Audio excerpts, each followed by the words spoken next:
As soon as the eldest was 15, she was allowed to rise to the surface of the ocean. When she came back, she had hundreds of things to talk about. But the most beautiful, she said, was to lie in the moonlight on a sandbank in the quiet sea near the coast, and to gaze on a large town nearby where the lights were twinkling like hundreds of stars, to listen to the sounds of the music, the noise of carriages, and the voices of human beings, and then to hear the merry bells peal out from the church steeples. And because she could not go near to all of those wonderful things, she longed for them more than ever. Oh, did not the youngest sister listen eagerly to all these descriptions?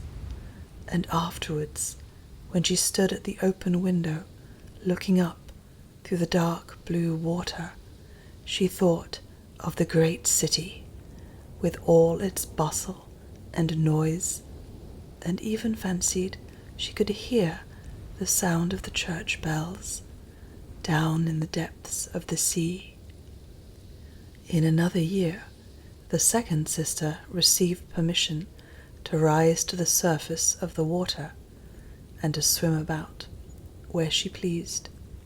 She rose just as the sun was setting, and this, she said, was the most beautiful sight of all.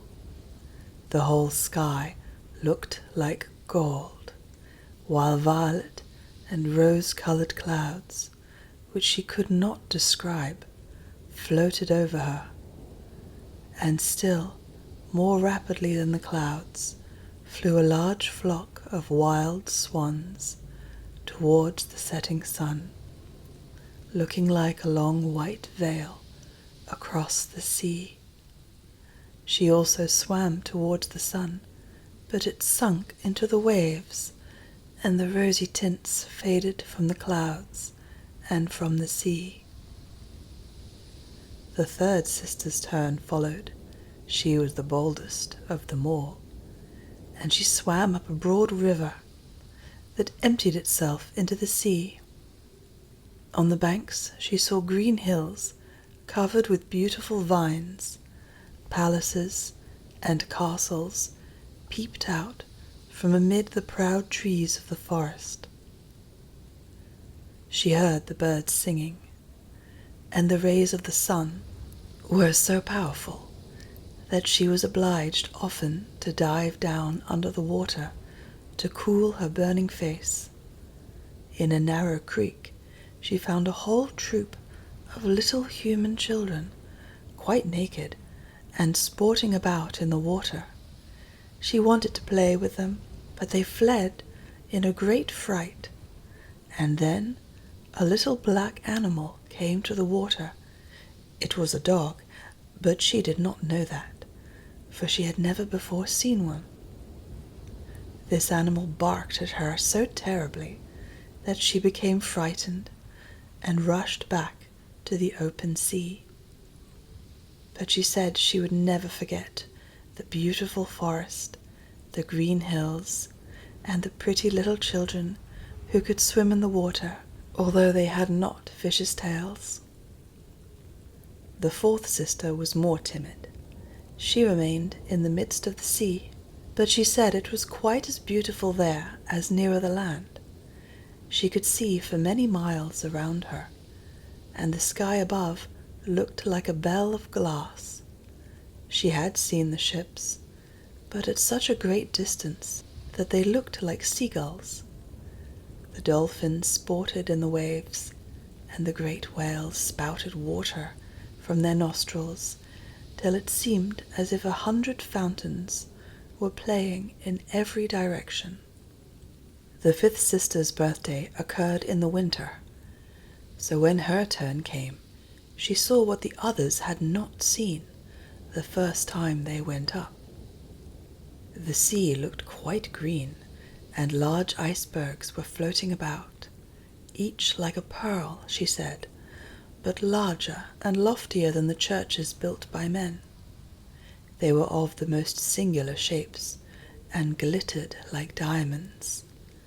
She had seated herself upon one of the largest, and let the wind play with her long hair, and she remarked that all the ships sailed by rapidly, and steered as far away as they could from the iceberg, as if they were afraid of it. Towards evening, as the sun went down, dark clouds covered the sky, the thunder rolled, and the lightning flashed, and the red light glowed on the icebergs as they rocked and tossed on the heaving sea. On all the ships the sails were reefed with fear and trembling, while she sat calmly on the floating iceberg, watching the blue lightning as it darted its forked flashes into the sea. When first the sisters had permission to rise to the surface, they were each delighted with the new and beautiful sights they saw. But now, as grown-up girls, they could go when they pleased, and they had become indifferent about it.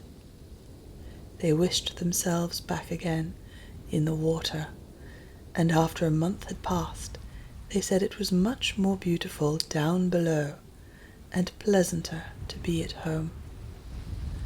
Yet often in the evening hours, the 5 sisters would twine their arms round each other and rise to the surface in a row. They had more beautiful voices than any human being could have, and before the approach of a storm, and when they expected a ship would be lost, they swam before the vessel and sang sweetly of the delights to be found in the depths of the sea, and begging the sailors not to fear if they sank to the bottom. But the sailors could not understand the song. They took it for the howling of the storm, and these things were never to be beautiful for them. For if the ship sank, the men were drowned, and their dead bodies alone reached the palace of the Sea King. When the sisters rose arm in arm through the water in this way, their youngest sister would stand quite alone, looking after them, ready to cry, only that the mermaids have no tears, and therefore they suffer more. "Oh, were I but 15 years old," said she, "I know that I shall love the world up there, and all the people who live in it."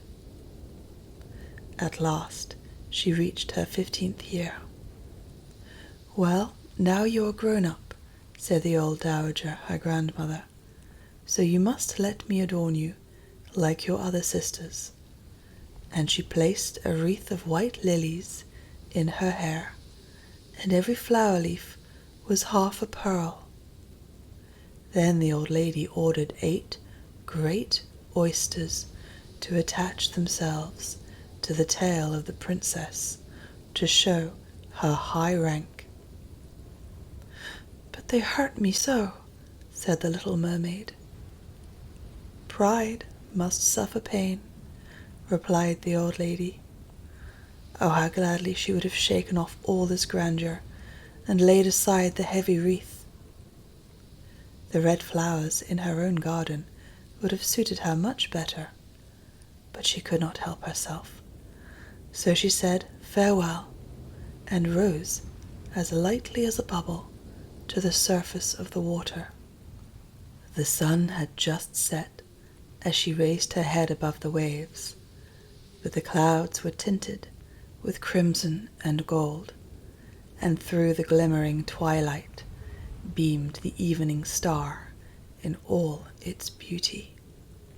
The sea was calm, and the air mild and fresh.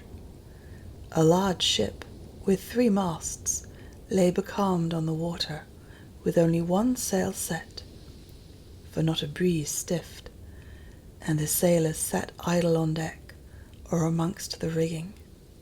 There was music and song on board, and, as darkness came on, 100 colored lanterns were lighted, as if the flags of all nations waved in the air. The little mermaid swam close to the cabin windows, and now and then, as the waves lifted her up, she could look in through clear glass window panes and see a number of well-dressed people within. Among them was a young prince, the most beautiful of all, with large black eyes. He was 16 years of age, and his birthday was being kept with much rejoicing. The sailors were dancing on deck, but when the prince came out of the cabin, more than 100 rockets rose into the air, making it as bright as day. The little mermaid was so startled that she dived under water, and when she again stretched out her head, it appeared as if all the stars of heaven were falling around her. She had never seen such fireworks before. Great suns spurted fire about, splendid fireflies flew into the blue air, and everything was reflected in the clear, calm sea beneath. The ship itself was so brightly illuminated that all the people, and even the smallest rope, could be distinctly and plainly seen. And how handsome the young prince looked as he pressed the hands of all present and smiled at them, while the music resounded through the clear night air.